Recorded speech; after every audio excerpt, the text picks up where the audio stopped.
আমরা এখানে অবস্থান বিক্ষোভ করছি। আমরা এসএসসি অফিস ঘেরাও করে রেখেছি। আমরা যতক্ষণ না আমাদের জীবন জীবিকা ফিরে পাচ্ছি বা আমরা যে দাবিগুলো রেখেছিলাম যে যোগ্য অযোগ্য লিস্ট সেটা সার্টিফাই করে পাবলিশ করতে হবে এবং লিখে দিতে হবে যে সেই যোগ্য লিস্টের মধ্যে আর কোনো অযোগ্য বা টেন্টেড নেই, সেটা আজকে এসএসসি করতে পারলো না। এখানে এসে আমরা দেখলাম যে একটা ছেলে খেলা চলছে। যোগ্যদের মধ্যে থেকেও একটা অংশকে কাউন্সিলিংয়ের দোহাই দিয়ে বাদ দিতে চাইছেন। আলটিমেটলি একটা ডিভাইড অ্যান্ড রুল পলিসি, এবং সেই জায়গায় দাঁড়িয়ে ওনারা বলছেন যে আপনাদের আর স্যালারি থাকবে না, আপনাদের মানে এক প্রকার যেন টেন্টেড লিস্টেই ফেলে দেওয়া হলো।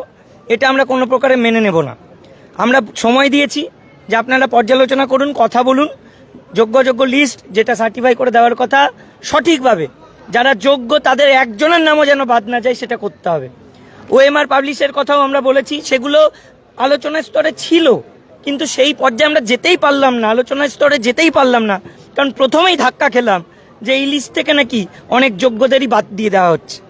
এখন আমরা অবস্থানরত অবস্থায় আছি। অনেক স্যার ম্যাডামরা রয়েছেন, ফিমেল সংখ্যাটা অনেক, ম্যাডামরা প্রচুর সংখ্যায় রয়েছেন। আমরা পুলিশের কাছে অনুরোধ জানালাম যে আমাদেরকে বায়ো টয়লেটের ব্যবস্থা করে দেওয়া হোক, কারণ এই চত্বরে কোনো জায়গায় টয়লেটের ব্যবস্থা নেই। সেই জায়গায় দাঁড়িয়ে পুলিশ নিশ্চুপ, একটা মুখের কোনো শব্দ পর্যন্ত বললেন না। আমরা বললাম যে আপনাদেরকে সময় দিচ্ছি আধ এক ঘন্টা, আপনারা এই ম্যাডামদের কথা অন্তত মাথায় রেখে বায়ো টয়লেটের ব্যবস্থাটা করুন। এমনকি জলের ব্যবস্থাও নেই।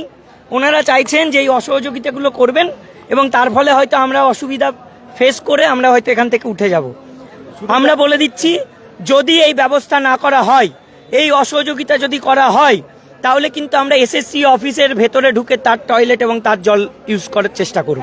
এটা আমাদেরকে করতে হবে। এখানে অনেক মহিলা ম্যাডামরা আছেন, আপনারা সামনে আসেন। ম্যাডাম আপনি বলুন। ম্যাডাম আপনারা নিচে বড় ম্যাডাম আপনারা বলছেন যে আপনাদের টয়লেটের ব্যবস্থা হচ্ছে না, সেই জন্য আপনারা বলছেন কখনো বাধ্য হয়ে এমন পরিস্থিতি না আসে পুলিশের দিকে আমরা ইউরিন পাস করে ছুড়ে দেবো প্লাস্টিকে করে। আপনারা অনেকেই বলছেন কেন এরকম পরিস্থিতি সম্ভাবনা কেন তৈরি হচ্ছে? দেখুন, এরকম আমরা কিছু বলিনি। আর চিন্ময়দা যেটা বললেন, না চিন্ময়দা যেটা বললেন একদম ঠিক বলেছেন।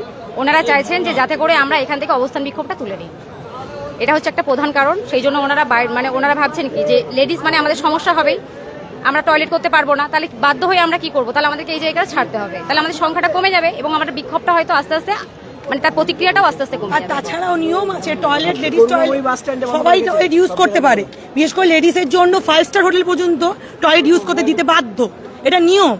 সেখানে কি করে সারা রাত জুড়ে, এখানে আমরা সকালবেলা বেরিয়েছি, বহু মানুষ বিভিন্ন জেলা থেকে এসছেন, প্রত্যন্ত গ্রামাঞ্চল থেকে এসছেন, বাচ্চা ছেড়ে সংসার ছেড়ে এখানে রাস্তায় আমরা কি তকমা পেয়েছি, অযোগ্য অবৈধ।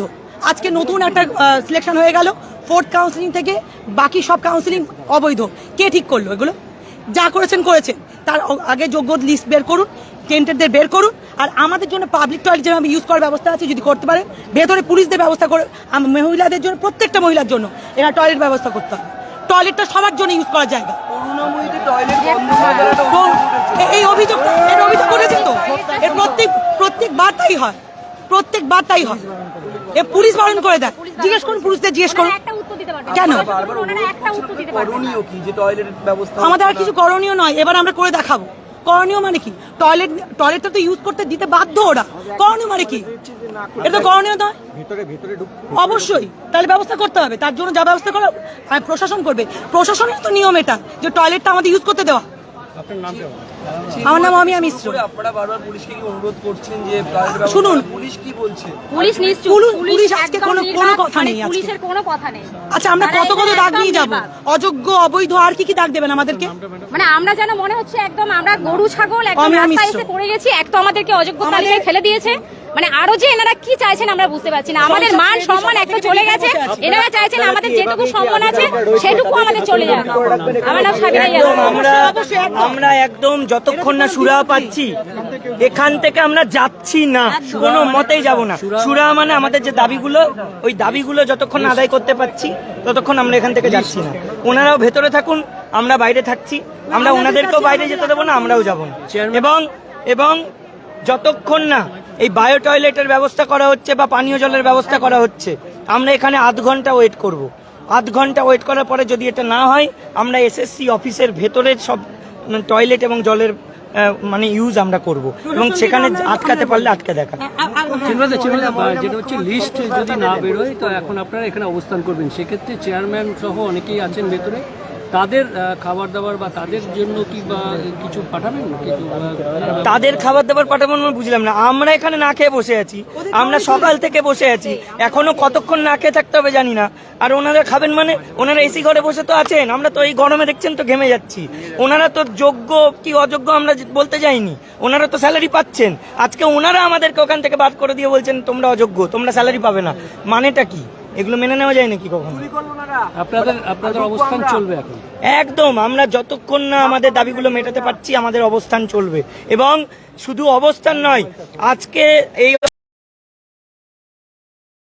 রাখার জন্য আপনারা একত্রিত হন এবং শিক্ষার স্বার্থটা রক্ষা করুন।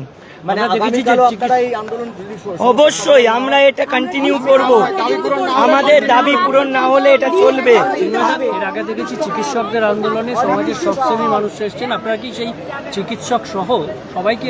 আমরা সমস্ত প্রকার শুভবুদ্ধি সম্পন্ন মানুষ সমস্ত জনকে ডাকছি, রাজনীতির ঊর্ধ্বে উঠে আপনারা আমাদের পাশে এসে দাঁড়ান, সকলে মিলিত হয়ে রাজ্যের স্বার্থে, শিক্ষার স্বার্থে, যোগ্যদের স্বার্থে একত্রিত হয়ে আমাদের পাশে আসুন, এখানে আমাদের সঙ্গে আন্দোলনে অংশগ্রহণ করুন। ইতিমধ্যেই WBGDF যারা জুনিয়র ডাক্তার আন্দোলন করছিলেন, অনিকেত মাহাতো থেকে অনেকেই আপনাদের এই আন্দোলন শেয়ার করেছেন তাদের ফেসবুক পেজে, এবং WBDF যারা আছেন তারা আজকে একটা আন্দোলন করছিলেন হেলথের স্বাস্থ্য ভবনে, তারাও আপনাদের আন্দোলনকে সমর্থন করেছেন এবং সবাইকে এখানে আসার আহ্বান জানাচ্ছেন। কি বলবেন? দেখুন, আমরা তো চাইবই সেটা, আমরা চাই রাজনীতির ঊর্ধ্বে উঠে যে কেউ আমাদের সঙ্গে আসুন, আমাদের এই আন্দোলনকে মানে সার্থক করে তুলুন, কারণ এটা রাজ্যের স্বার্থে, শিক্ষার স্বার্থে, মানুষের অধিকার রক্ষার স্বার্থে।